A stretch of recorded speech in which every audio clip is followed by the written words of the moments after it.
My mother-in-law rewrote my wedding vows so I'd thank her for being my mother-in-law, but there's nothing to thank her for anymore because she's not my mother-in-law after the wedding. I always knew my mother-in-law had a strong personality, but the wedding planning had taken her controlling tendencies to a level beyond normal mother-in-law behavior. From the moment my fiancé and I got engaged, she inserted herself into every decision, acting as if the wedding was her event instead of mine. The first red flag was her interest in the vows. My fiancé and I had decided to write our own vows for a different ceremony. However, my mother-in-law kept bringing them up, insisting she wanted to make sure they were sentimental enough. I found it strange, but responded vaguely, not wanting to argue. Then came the second red flag. About a week before the wedding, my mother-in-law mentioned the vows again, this time in a way that made me deeply uncomfortable. She casually suggested it would be a touching tribute to include her in my vows since I was joining her family. I laughed, thinking she was joking, but her face said otherwise. She argued that a wedding isn't just about two people. It's about uniting families. I changed the subject, hoping she'd drop it. The real warning came the night before the wedding. I was with my bridesmaids going over the final details when one of them mentioned something strange. Earlier that day, she'd overheard my mother-in-law whispering to the officiant about a last-minute change to the vows. The next morning, as the wedding preparations were in full swing, I couldn't shake the feeling that my mother-in-law was up to something. I was supposed to be focusing on my hair and makeup, but my attention kept drifting toward her. She was in a strangely good, even smug mood, strutting around the venue as if she were the one getting married. Then came the moment I dreaded. About 30 minutes before the ceremony, the officiant approached me with a confused look. He handed me a carefully folded piece of paper, explaining that my mother-in-law had given it to him earlier, insisting it was a last-minute update to my vows. He found it odd and wanted to make sure I had actually approved the change. I told him no, there was no planned change. I started reading the new vows, and within seconds I knew they weren't my vows at all, or at least they had been significantly altered. They added passages talking about a horrible creature, my mother-in-law. The words started familiarly, but then twisted into something completely different. Lines about always prioritizing my husband's family, always seeking my mother-in-law's guidance, and valuing the wisdom of the woman who raised him. The worst part was a direct statement that I would always put my mother-in-law first, honoring and respecting her as the foundation of our marriage. My mother-in-law had actually rewritten my vows to center on her. She had assumed I wouldn't read them before the ceremony, that I'd be too distracted or trusting to check them. She had probably planned to hand them over at the last minute, making sure I'd unknowingly read them in front of everyone, publicly committing myself to her in a room full of witnesses. But her plan backfired terribly because I had discovered it beforehand, and now I had a lot of work to do. I folded the fake vows and put them in my pocket. Then I went to the officiant and told him to use the original vows, the ones I had written. He nodded, relieved that he had checked with me first. I thanked him, grateful for his integrity. As I headed toward the ceremony, I saw my mother-in-law sitting in the front row, practically glowing with satisfaction. She had no idea that I knew her plan and was about to teach her a lesson. I allowed myself a small but meaningful smile. This was going to be interesting. The music started. My father, standing beside me, gave my hand a reassuring squeeze before leading me down the aisle. I focused on my fiancé, my future husband, who was waiting for me at the altar. For a moment, everything else faded away. This was our day, and I wasn't going to let anyone ruin it. My mother-in-law, however, had other plans. As I passed the front row, I saw her sitting there, practically radiant with pride, as if she had orchestrated the whole event. She gave me a little nod, as if expecting some kind of gratitude. I kept my face neutral and kept moving forward. The ceremony began beautifully. The officiant spoke about love, companionship, and commitment, and those kinds of things. Zero mentions of my mother-in-law. Then came the moment for the vows. I turned to face my future husband, my heart beating fast, not because I was nervous, but because I knew what was about to happen. The officiant looked at me expectantly and gave me a slight signal. That was my cue. I reached into my pocket, my fingers brushing against the crumpled paper my mother-in-law had given me. Before pulling out my real vows, I unfolded them, took a deep breath, and started speaking. I put all my heart into every word, talking about my love for my fiancé, my excitement for our future, and my promises to him as his wife. Zero mentions of my mother-in-law. As I spoke, I saw the change happen in real time. My mother-in-law's face transformed from smug satisfaction to confusion. That's when the realization hit her that this wasn't what she had written. By the time the ceremony concluded and the officiant announced us as husband and wife, I could practically feel the heat of her glare burning into me. That woman had so much hate. My new husband kissed me, and the guests erupted in applause, but I knew the real fireworks were just beginning. As we walked down the aisle together, hand in hand, I mentally prepared myself. My mother-in-law wasn't going to let this go, and of course she didn't. By the time we got to the reception hall, I could already feel the tension building. My mother-in-law hadn't caused a scene during the ceremony, but I knew that was only because she had run out of options. There was no way she was going to let this pass without a fight. My mother-in-law had been keeping her distance, but I saw her several times during the night, and she wasn't happy. She wasn't just annoyed, she was furious, and the more people complimented me on my vows, the worse it got. It wasn't long before she finally exploded. I was standing near the cake table talking to some friends when I heard it, and if you've ever heard my mother-in-law speak, you know it's not a pleasant voice. She had cornered my husband. I turned just in time to see her grab his arm, pulling him slightly aside. She was transformed into a rabid animal because she was contorting.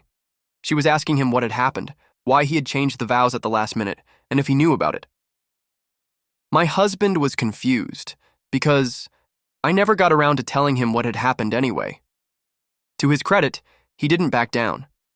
He told her that the vows he had said were the ones he had always planned to say, and that he had never expected anything different. In short, that answer didn't satisfy her.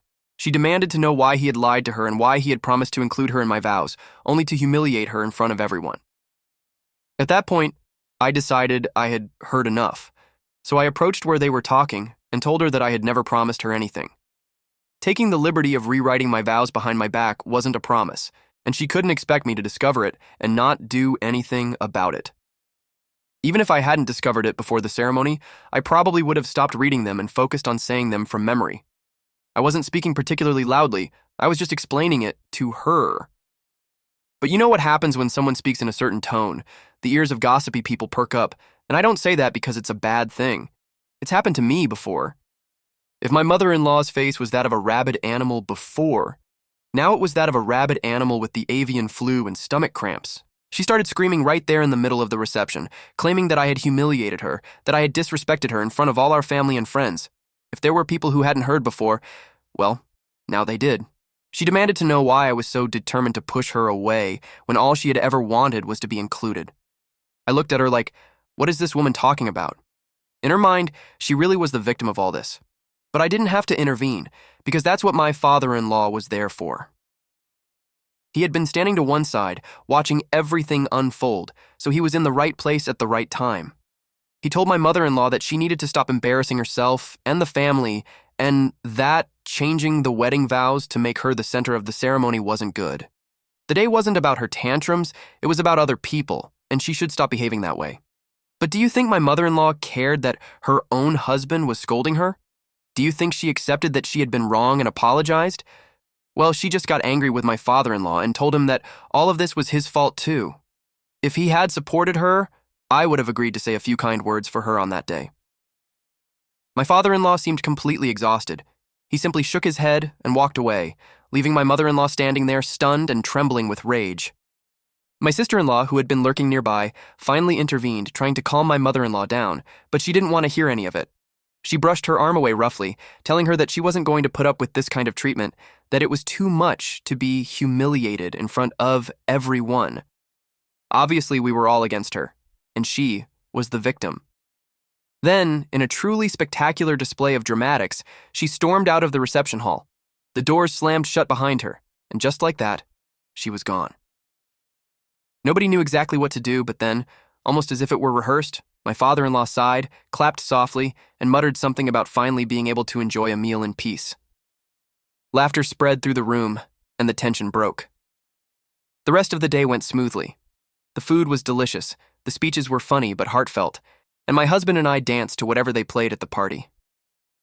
My mother-in-law might have tried to sabotage our wedding, but in the end, all she did was embarrass herself, and honestly, I don't regret anything. I have more to write, but I think I'll leave it here because the post has gotten too long.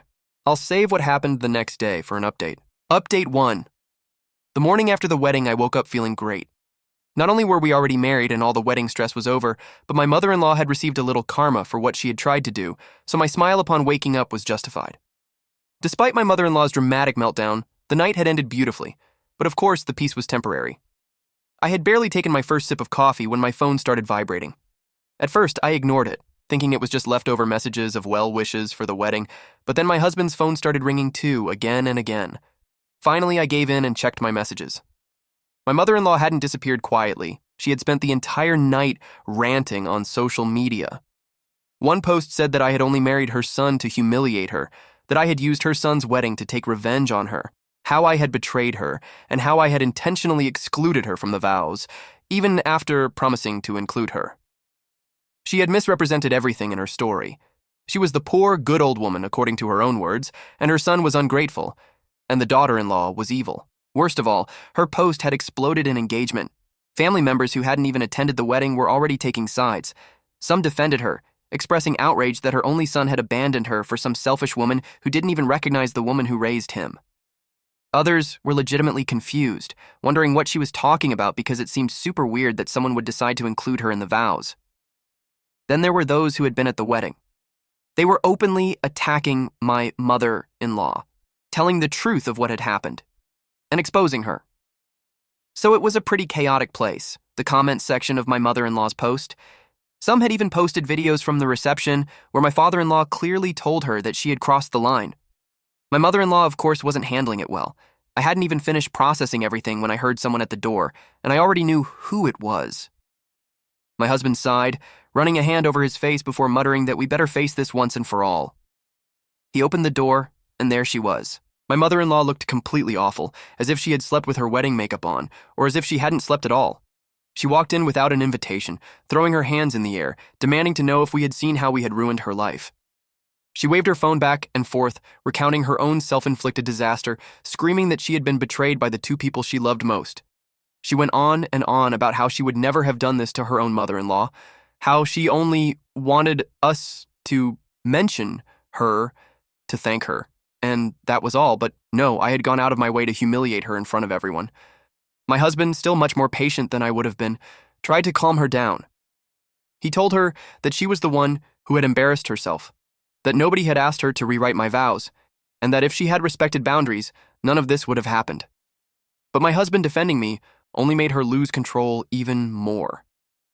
She started screaming that he had changed after meeting me, that before I came along she had been the most important person in his life, that she was his mother, and I had stolen him from her. I told her coldly that I hadn't stolen anything, that she was his mother, but I was his wife, and the fact that she saw those two roles as competitors was exactly why we were in this situation, which was unhealthy. At that comment, she clutched her chest as if I had physically struck her. Before she could start with her next round of dramatics, my father-in-law arrived. He wasn't in the mood. He had clearly followed her from the house when she left, because in that state, and with that face that looked like it had been made up by a monkey, she wasn't having her best days. And from the moment he walked in, he was already shaking his head, as if he had had enough. He told my mother-in-law to stop making a fool of herself, that she was embarrassing herself again, and that if she expected him to support her, she was very wrong. My mother-in-law turned to him, looking genuinely surprised. She asked him how he could take my side after everything that had happened, after she only wanted to be a part of her son's wedding. My father-in-law looked at her for a long moment before telling her that she had no right to be the center of everything just because she was someone's mother. By this point, my mother-in-law was a sea of tears, mumbling that she had not only lost her son thanks to me, but also her husband. She asked if he was having an affair with me, because that explained how he could defend me instead of his own wife. My father-in-law replied that there was no need for any affair or infidelity to hate her, because she took care of that very well on her own. My husband told her to leave, and I also asked her that it was time to go and stop making excuses. My mother-in-law yelled that he was the real problem, that he had never supported her, and that if he had been a better husband, maybe her son wouldn't have abandoned her for a vindictive woman who wanted to erase her from his life. That was enough for my husband.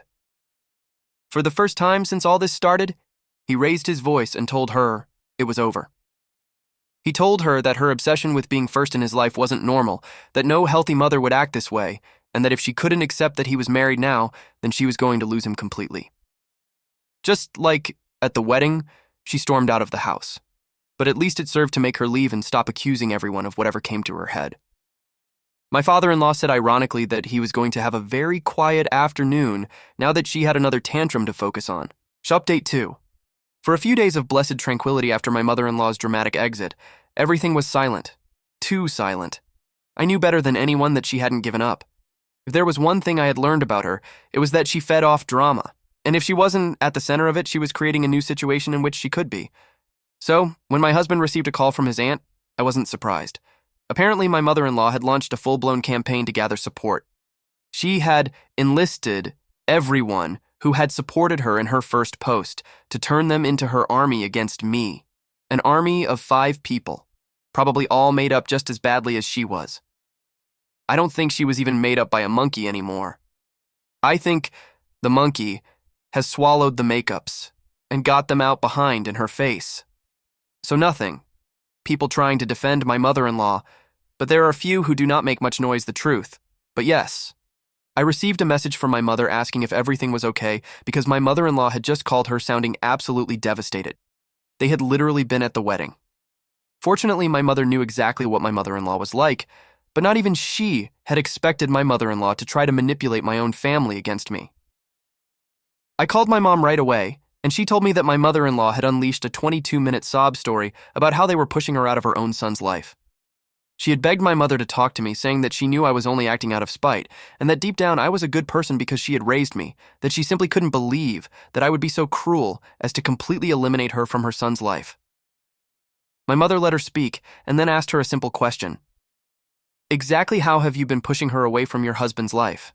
My mother-in-law was left speechless, clearly taken aback by the question. She had expected my mother to help her after flattering her. She had assumed that posing as the grieving mother would be enough to strike an important chord in my mother, that my own parents would scold me and force me to apologize, but my mother asked her that question and threw her off balance. She told her that she had seen how I had tried to include her in our lives again and again, only to be met with constant intrusions and demands. She told her that a mother's role changes when her son gets married, and that forcing herself into our vows was not only inappropriate, it was disturbing. Finally, she told her that if she really wanted to be a part of her son's life, she had to stop making everything revolve around her and care more about her son and the things he loves, referring to me. My mother-in-law hung up on her. When my mom finished telling me everything, she sighed and said that she hoped I knew that this wasn't the end. My mother-in-law wasn't finished, and she was right, because the next day, my mother-in-law sent a mass message, a text message to the entire extended family. It was more of the same, so I won't bore you. The important thing was the consequences that there were many people tired of her lies and her whines, so they began to attack her. I don't think even her army helped her in that battle. She was so alone that she was even pitiful. My husband finally responded in the group chat. He would have preferred to do it in private, but she had become obsessed with making all of this public, so he gave her what she wanted. He told her that all communication was ending here, and that the next communication would be through lawyers. He also told her exactly why he was cutting her out of his life, and since the family was reading this too, this was also an explanation for them that he didn't want to hear anyone tell him anything about his mother, because the reasons for keeping her away were due to her. So there was no one to blame, and that they better stay away from this, because he wasn't going to tolerate any person, no matter who they were, who told him that it was his poor mother. Then he left the group. Luckily or unluckily, I stayed, and I was able to read some comments. The vast majority of those who were in my favor said that they understood us and promised not to bring up the subject anymore. Also, my mother-in-law was kicked out of the group by the administrator, while the flying monkeys that should not be confused with the makeup monkeys did not say absolutely anything. Only my father-in-law said something that my husband did not want to make it public, but that was my father-in-law's battlefield, so he too was going to make an announcement so that there was no doubt. He said that he was separating from my mother-in-law and that he has been living alone for a couple of days. I did not know it, and when I told my husband, he did not seem to know either. Update 3. With the chaos of the wedding behind us, my husband and I packed our bags and went on our honeymoon. After everything my mother-in-law had done, there was no way we were going to let her stupidity ruin our plans. The first few days were pure bliss. No calls, no manipulative messages, no headaches induced by my mother-in-law. The following were also because we had blocked her, but if I did something a little vengeful, I know it is not good to be vengeful. But next to what she did, it was nothing. I will surely receive many comments saying, blah, blah, blah, you are just as bad as your mother-in-law and you are at the same level. Well, in order not to have to respond to those comments, I will say it now, you are also at the same level, but at the same level of intelligence as the makeup monkeys. Every time we took a beautiful photo of our honeymoon, whether it was enjoying a fancy dinner, relaxing on the beach, or simply having cocktails, I would unlock my mother-in-law just long enough to send her the photo, and then I would block her again before she could respond. It was petty, it was immature, but it was so satisfying. My husband wasn't even upset. If anything, he found it hilarious. He even started coming up with comments to add like, "After this, we are going to buy a gift for my mother-in-law. Ah, right, that I don't have," and things like that. When my father-in-law found out what I was doing, he almost choked from laughing so hard. He told my husband that I was his new favorite person. So apparently she was calling and messaging my father-in-law, screaming about how I was torturing her on purpose. But my father-in-law isn't responding. He's more concerned with making this separation take on a more definite character. Yes, he's planning his divorce at this point. Update 4. I didn't know that many are forming a fan club of my father-in-law, calling him the MVP of my story. I think I'm a little jealous, no joke. I think my father-in-law has done a lot in my story, both for us and for himself. Since the day of my wedding, he looked tired of his wife. So the divorce is not only a show of support to us, but primarily a caress for his soul. Because living with my mother-in-law is worse than well. I can't think of anything worse. But that's already in the past, and my father-in-law has divorced. And for those who have said that dementia is not something to be taken lightly, the answer is this. We know that she has been evaluated, and the result is that she has no signs of dementia. She is simply such a crazy woman with a right, and a narcissist who cannot understand that things are not about her. She can be crazy, be a bad mother, a bad wife, and a bad mother-in-law, be horrible, have dementia, be possessed, or make up like without a mirror, but she will never be a K-pop music singer. Then I'm going to tell my father-in-law this joke. It will surely make him laugh. Although I do not know if he knows what K-pop is, it would surprise me.